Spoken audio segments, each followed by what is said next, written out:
encontramos con Jorge Luis Piña Rosales, un maestro sin duda que está hablando también de su concepción social, el compromiso social que se tiene para con la sociedad a partir del arte, que es muy importante, maestro. Orgullo es Tunam. Yo tengo un amigo, Armando Altamira, con quien platicábamos, decía, mira, en este país vivir del arte es demasiado complicado. No sé, el maestro, ¿qué nos podría decir también sobre ese aspecto?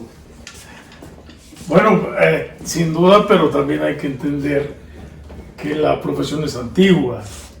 El arte va con el caminar de la humanidad. Es decir, hay que entender que el arte o la expresión artística es transpiración humana y no podemos negarnos a nosotros mismos. Si tuviéramos que definirlo, entonces tendríamos que decir el arte ni nace ni muere, el arte es la poesía, basta abrir un libro, basta ver una pintura y permearse de eso que nos mueve y nos conmueve. La buena palabra, la arquitectura al final de cuentas es y pertenece a las bellas artes, el humanismo mexicano. Entonces el arte simplemente debe de cumplir su función. El arte es alimento, el arte es un elemento tan importante que nos permite secretar, como el alimento produce el campesino, como el carnicero te vende 1 kilo de carne, el artista también produce alimento para nuestros sentidos, para nuestra alma, para nuestro ser. Y eso es lo más importante. Nada más que a veces, como los maestros muralistas, decían un arte para todos, un arte para educar al pueblo, no un México carente de expresión. Entonces el arte también pareciera que va siendo una moda, aunque ahorita está involutiva la cosa. El arte nunca va a haber el último artista, el último poeta, el último escritor. El arte vive en cuanto haya seres humanos pisando esta tierra. Y seguirá, aunque ya no estemos nosotros, seguirá alguien transpirando herencia y esencia humana. Maestro, ¿qué nos podría decir? Sin duda el arte va evolucionando. ¿Qué nos podría decir? ¿Cómo surge en este caso el muralismo en México? Bueno, el muralismo mexicano surge precisamente en el México revolucionario. Y entonces los jóvenes inquietos de aquella época, intelectuales como José Vasconcelos, Martín Luis Guzmán, Enrique Ureña, Diego Rivera, que posteriormente se ingresa a una agrupación discreta que se llamaba el Ateneo Mexicano. El Ateneo Mexicano, sí. El Ateneo de la Juventud, por aquella hija de Zeus, que era hija de la diosa de la mentira, y que al final de cuentas de la mentira y el engaño nace Atenea, la diosa del conocimiento humano. Esto es interesante. Sí, ¿no? ¿Verdad? Y entonces estos jóvenes, Vasconcelos avienta una premisa, precisamente influenciados por la capacidad del dictador mexicano, que acelera los descubrimientos de las zonas arqueológicas prehispánicas, porque el dictador quería deslumbrar al mundo en el centenario de la independencia de 1910, sin pensar que lo que iba a ocasionar en la comunidad intelectual, en la comunidad artística, era ese impacto de quiénes somos, de dónde venimos y hacia dónde vamos. Se desborda el friso de los dioses viejos en un concurso saturnino errante. Los poetas mexicanos se avientan aquellos poemas, el doble sudario, la raza de bronce, y entonces se empieza a catalogar. Hay una serie que impacta hasta el 20, todavía antes del 20, la llegada de Diego Rivera a México, después de vivir el proceso revolucionario, que no lo vivió en México, vino al centenario de la Academia de San Carlos, y ahí se da algo interesante, algo muy importante. Los pintores mexicanos, los jóvenes como Saturnino Herrán, que no renunciaron a eso, el mismo Gerardo Murillo, el doctor At, que con esa influencia española y el ego afrancesado, el doctor At crea un salón para los rechazados, donde exponían los rechazados que no cumplían los berrinches, los caprichos de todos aquellos que tenían que estar sujetos a los jueces europeos, a los lineamientos europeos, porque tenían que ser ellos los que vendrían a decir quién sí podría exponer, quién no, y calificar y catalogar a todos los discípulos de aquel extraordinario pintor español que no molesta ni en su obra ni en su pensamiento, Antonio Fabres, y del cual salieron los monstruos del arte mexicano. Y entonces eso es muy importante decirlo. La antigua Academia de San Carlos, que es la cuna de las mentes, bajo un principio de bote. Como somos pequeños, debemos de perpetuarnos en obras monumentales. Y bajo este principio de instrucción pública, ya Vasconcelos, embestido, el gobierno de Obregón, ahí tienen los muros de la Ciudad de México. Píntenlos. Y en este proceso, el muralismo mexicano surge precisamente por ese clamor y ese cúmulo de sometimiento de 30 años. Es una explosión, y qué bueno que así se hizo con los grandes maestros del muralismo, pero que tiene sus antecedentes. En México jamás ha habido un hueco dentro de la historia del arte de este país. Desde los tlacuilos, que son los que fueron obligados y sometidos para decorar muros y castillos medievales. ¿Sí? Después viene Ibarra, después viene el extraordinario pintor zapoteca, 1600, Miguel Cabrera. Todos los retablos que están en Puebla, en la Ciudad de México, en Santa Prisca, en Tasco Guerrero, todos estos monstruos, el mismo Santa María Ibarra, el Murillo, considerado el Murillo de la Nueva España. Y de ahí nos vamos a la antigua Academia, el mismo Diego Rivera cuando hablaba de Petronilo Monroy, cuando nadie sabía ni quién era Petronilo Monroy. A la llegada del emperador, lo primero que hizo Maximiliano fue ir a pisar y conocer la Academia de San Carlos y construir a los héroes, a los apóstoles del Estado mexicano. Qué pena y qué lástima que un Juárez carente de capacidades intelectuales artísticas no haya creado ese Estado como se piensa, y que haya sido una figura principesca que le haya dado vida a un Miguel Hidalgo, a un Vicente Guerrero, a un Juan Álvarez y a todos estos personajes que la historia de México tenía ya deuda con ellos, que precisamente se empieza a construir esta historia y a través, hay que decirlo, de los artistas mexicanos. La profesión es antigua, sí es delicada, pero vea usted que de manera sencilla, humilde, nosotros seguimos siendo obreros del arte mexicano. Para nosotros no es una pose, para nosotros es una forma de vida. No, yo quisiera que nuestros amigos, amigas, compañeras, compañeros de Orgullo Estuname tuvieran muy claro, es una familia de artistas, y algo que platicábamos es que la participación que tuvo tu papá directamente, Manuel Piña Vigueras, en lo que es, ahora conocemos lo que fue, por lo que es el Teatro de los Insurgentes. ¿Qué participación hubo por parte de...? Sí, sin duda, mi respetable Antonio Muñoz, Toñito, y aquí las cámaras de Ricardo, se mueven para allá, se mueven para acá, que es el que está documentando esto. Con todo gusto, mira, hay que entender que el mismo maestro Diego, en el 30, cuando pinta los murales del Palacio de Cortés, y todos estos hombres se habían convertido en apóstoles del arte mexicano. Entonces hay que reconocer, primero, que no somos ingratos. Segunda, para nosotros, si es que logramos aterrizarlo del mural, donde hay un esfuerzo de las capacidades instaladas, donde están estos tres personajes íconos de la lucha social, de la representación sindical, y que en un fragmento, voy para allá, pero que en un fragmento dedica a la parte académica, a la parte estudiantil, a la parte de la ciencia, en un fragmento que está perfectamente identificado en esta obra, que esperemos la realicemos con todo gusto, es porque tenemos que concebir el toque. La historia no se concibe, Y en nuestro país, el centralismo, no nada más en el poder, sino en la cultura de este país, hizo que muchos personajes fueran olvidados.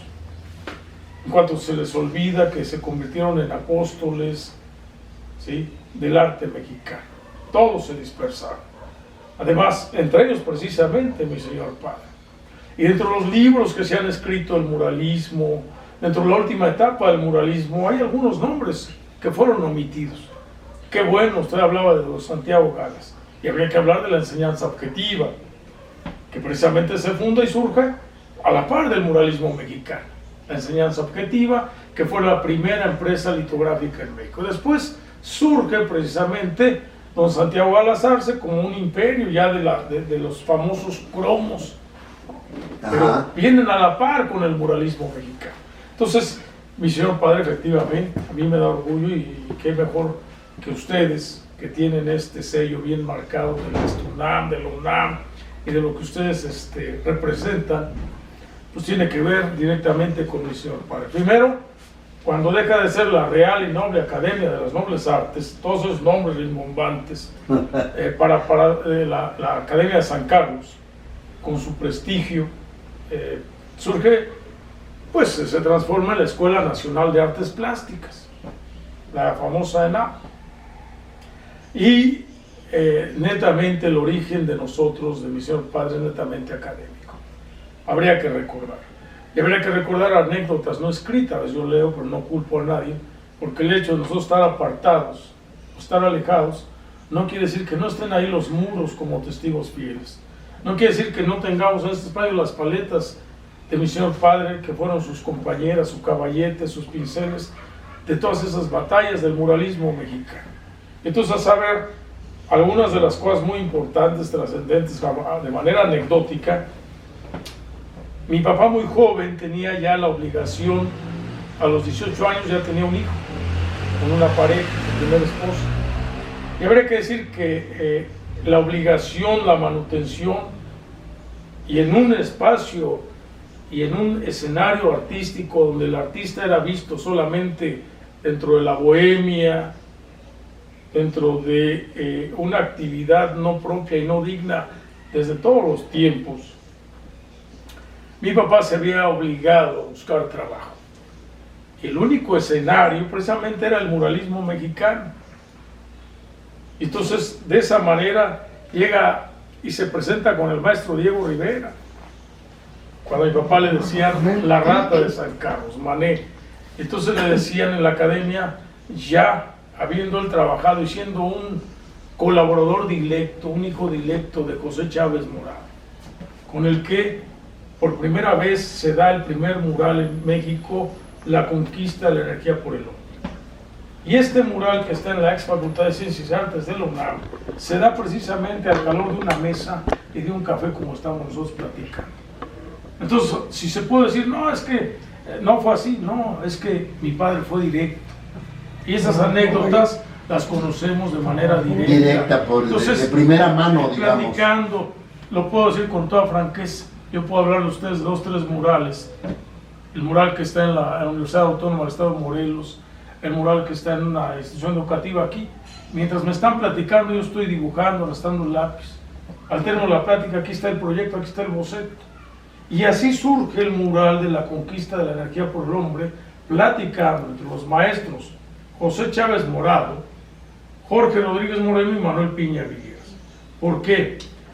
Recuérdense ustedes que Chávez Morado hablaba del taller de la integración plástica en México. De eso no hablaba Diego Rivera, de eso no hablaba Erasto Cortés, Carlos Alvarado Lang, de eso no hablaba Siqueiros, ¿no? Siqueiros con su No hay más ruta que nosotros. Diego Rivera enarbolando el pasado mexicano nuestro glorioso. Y qué bueno hizo en darle vida. Tamayo con un lenguaje universal. Todos sus nombres no fueron ajenos para mí. Y algunos los conocí, como el maestro Tamayo. Perdón, te quería interrumpir. Ese mural del que estamos hablando, compañeras, compañeros, es el que se encuentra en el Auditorio Alfonso Caso. Sin duda. En la parte para ingresar a las islas, Ustedes pueden conocerlo y está, por cierto, maestro, muy bien conservado ese. Maravillosamente. Sí lo han visto últimamente, está súper conservado ese. Bueno, continuamos. Bueno, ahí está la firma. Entonces, 1952, el primer mural hecho en la técnica bizantina. Después, llegado el maestro Chávez Morado, de innovar, precisamente usted dijo, Pani, Alfonso Caso, en esa visión apocalíptica de crear, de este México que estaba transformando, de crear una ciudad universitaria. De este legado bélico de la Segunda Guerra Mundial, México y los jóvenes mexicanos empiezan a transformar en su costumbre y con ello las artes, el calendario. Evoluciona la cámara fotográfica, los pintores de calendario perecen. Bueno, habría que ver, por eso hay que interesarnos en esto. ¿Cómo el artista sobrevive y va interactuando con las diferentes etapas? Sí, hoy que hay máquinas, computadoras, impresoras, que te pintan un mural aquí en esta pared. Es decir, habría que entender esta parte. Pero en la actualidad. Entonces, el arte bizantino, hay que debérselo nada más a un hombre, al maestro José Chávez Morado, que viaja a Europa para interesarse en este México transformándose de obras monumentales dentro de la arquitectura y pensando otra vez en la integración plástica. Porque antes de la integración plástica, ¿a qué agrupación? A la LEA, la Liga de Artistas y Escritores Revolucionarios. ¿Sí? Y no todos estuvieron de acuerdo. Ahí está Erasto Cortés, ahí está Armando García Núñez, pintores y amigos de la vieja academia de todos estos monstruos, hasta el mismo José Clemente Orozco, ¿no?, que pertenecieron a otra agrupación artística, el llamado 30-30, por ser 30 sus miembros y 30 precisamente que venían del México revolucionario. Entonces había, y esta gama, esta diversidad de ideología es maravillosa, pero Chávez Morado aterriza en el 49 en México y viene empapado de esta técnica, mientras Diego Rivera se oponía a la técnica bizantina europeísta. ¿Sí? Porque esto es importante. Él enarbolaba, junto con su mejor discípulo Borman, los mosaicos en piedra que desde el 44 habían decorado en el Anahuacalli. Pero está bien, ¿cómo mi señor padre participa de manera directa? Primero, porque fue académico, porque fueron sus maestros, ¿no?, pero porque tenía capacidad. Aquí en este espacio por lo menos tenemos algunas obras de la década de los 40 que ya denuncian la capacidad no de un joven, así como el artista Piña Cabrera es joven, sí, y ya trae un pincel sublevado, un pincel que pareciera que es un pincel viejo, que está rompiendo tiempo y espacio. ¿Sí? Hay que verlo. No se ve una pincelada de un joven novel. Yo vi las miradas ante su última obra en México de Evaristo Pérez Arrelo, que ya pareciera, pues, igual mi señor padre, desde que tenía los 16, 17 años, esos jóvenes talentos, que hay que decirlo, fueron utilizados al servicio de los maestros consolidados del arte mexicano. La integración plástica iba desde estar viendo la capacidad de cada quien, precisamente para desarrollar sus murales sobre un tema, y tener sus 200 pesos al mes becarios para seguir estudiando o para irse, en el caso de mi padre, su último gran maestro, con gran amor y respeto, Alfredo Salce Torres. Entonces mi papá es becado precisamente y viaja a Europa, en Michoacán, para coexistir con el último de sus maestros, que como ella vio al principio, en efecto, decía Alfredo Salce Torres, a un artista se le debe de conocer más por lo que quita que por lo que agregue, por lo que agrega a una obra de arte. Entonces, en resumen, estamos hablando de que el artista debe desarrollar la capacidad de captar la esencia de todo aquello que motiva, de todo aquello que sublima tus sentidos. No un copista, sino alguien que sabe sustraer la esencia y plasmarla para que otros puedan sentir lo mismo y sentir la vivencia propia para decir entonces que estamos ante el esteta, ante un creador, y máxime somos mexicanos. Bien, compañeras, compañeros, pues estamos aquí con el maestro Jorge Luis Piña Rosales, a quien yo quisiera que complaciéramos a nuestra audiencia de Orgullo Estuna en hacer un recorrido por algunos trabajos que yo veo ahí en su estudio que tiene, que nos platicaran ahí un poquito sobre lo que tiene la técnica, si toda la cantera con la que se trabaja para hacer el mosaico es de aquí, o se trae también de otros estados, como lo fue los lugares de Ciudad Universitaria, que se recopilaron de todo el país. Hay una tristeza, lo interrumpo, perdón, Antonio, porque hay una tristeza que los murales de la SCOP, la Secretaría de Obras y Comunicaciones, aparte de que parecía que van desapareciendo piso por piso, hoy grafiteados, y la ignorancia de un espacio apabullante como son los murales de la SCOP.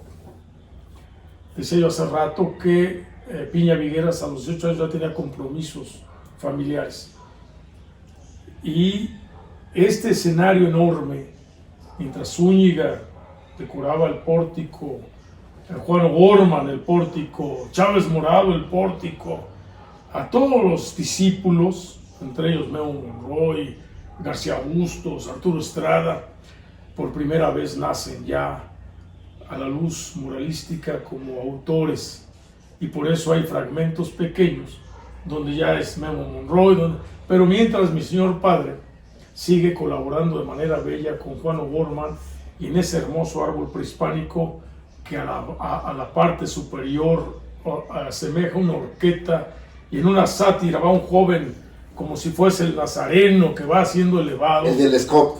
El del SCOP. Ese mural, y donde bien. las raíces, por un lado están los héroes nacionales, y al otro están los traidores españoles y los sacerdotes concupiscentes con sus costales de dinero, huyendo precisamente ante el nacimiento de una nueva raza, la raza cósmica. Ese joven que va hacia arriba, precisamente mi padre ahí, esos son los rasgos de mi papá en su juventud, y con Juan O'Gorman, la enorme piña en las diferentes formas de comunicación, una enorme piña que sostiene una familia campesina, y una enorme mano poniendo la B, pero no de Victoria, sino de Piña Vigueras. Estas anécdotas desde que se inauguraron en 1953, que nosotros las tenemos, por eso digo, hay una deuda, y que a hoy, bueno, ustedes que ven el UNAM, pueda uno platicar e interactuar sobre anécdotas que no tienen ningún problema. Ha habido congresos de muralistas, y a veces dices, nosotros seguimos siendo muralismo. Yo soy autor de varios murales hoy que están en otras latitudes, y tenemos ese reconocimiento como el artista Juan Piña Cabrera, que ha participado. Mi misma señora madre ha ido a treparse al andamio para colocar los mosaicos. Pero ¿qué quiere decir esto? Que traemos esa estructura.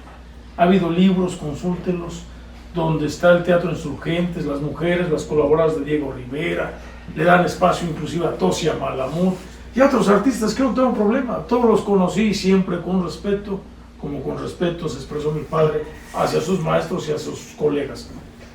Pero vean ustedes, no figura y no existe el nombre de mi padre, precisamente por esa enorme sencillez que caracterizaba a los maestros del arte.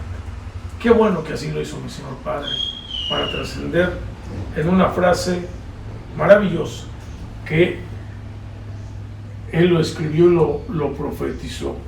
Yo veo la luz de mi obra que descansa en la luz del pueblo mexicano. Como decía Machado, cuando el pueblo las canta, las coplas no son, y cuando el pueblo las canta ya nadie sabe el autor. ¿No? Lo que se pierde de gloria, sí, se gana de eternidad. Y qué bueno que mi padre caminó bajo esos principios, sin glamour y sin el aplauso. Pero vean ustedes, con la sencillez, que ahí está su obra, a la par dentro de los famosos calendarios, a la par de Jesús Helguera, a la par de Jorge González Camarena, a la par de Vibriesca, a la par de Luis Améndola, de estos hombres que dejaron gran obra dentro de los famosos cromos, que hoy es una leyenda, y que el mismo Diego Rivera con Juan O'Gorman lloriqueaban y se lamentaban que aún ellos con su obra no habían logrado penetrar no tan solo en los hogares, sino en la cocina de los hogares mexicanos. Entonces, sí, sin duda. Piña Vigueras ahí vive, a veces llegamos a un hogar, los calendarios ahí están, y entonces nadie sabe lo otro. Me ha tocado vivir esta parte y ver de manera discreta Manuel Piña Vigueras. ¡Qué bien! Y las manos, esta es la cabeza, el hueso, y eso es la visión de mi papá. Vamos al cuadro para que lo vean. Ahí está el modelo peruano. ¿Sale? Ese es el Cristo del Bacle. Porque con esta obra se despide de este escenario, de este universo humano. Con esta obra él dice, ¿Con esta obra? Sí, a los 3 días fallece. Este mural es de tu mamá. Ese mural yo se lo hice, la que está ahí es mi madre, como una diosa con símbolos masónicos, prehispánicos, agua y fuego, pero al final con el penacho. El penacho. Como diosa en oro, ¿verdad? Como algo ahí, un símbolo maravilloso del conocimiento. Agua y fuego, pero con el conocimiento pleno. Y la Xochiquetzal, la diosa de las artes, enarbolando. Qué satisfacción también Sí, para uno, ¿no? Ver de que de alguna manera, como tú dices, aunque de manera muy, digamos, muy en plano bajo, pero estás viendo que el trabajo ahí está, en donde debe estar con el pueblo, con la gente, ¿no? Cumpliendo una función. El arte debe de cumplir una función. El arte no es, a ver, permíteme, el arte debe de cumplir su función. El arte no es una pose, el arte es una forma de vida, el arte es una manera de ser, de pensar. El arte, o la creación, es la única palabra de pase para los jóvenes que estudian arte en la universidad, para los que están estudiando ciencia, porque no somos antagónicos, y ahora volteo a las cámaras, porque somos complementarios. Y esto es lo que nosotros debemos de entender y de rescatar.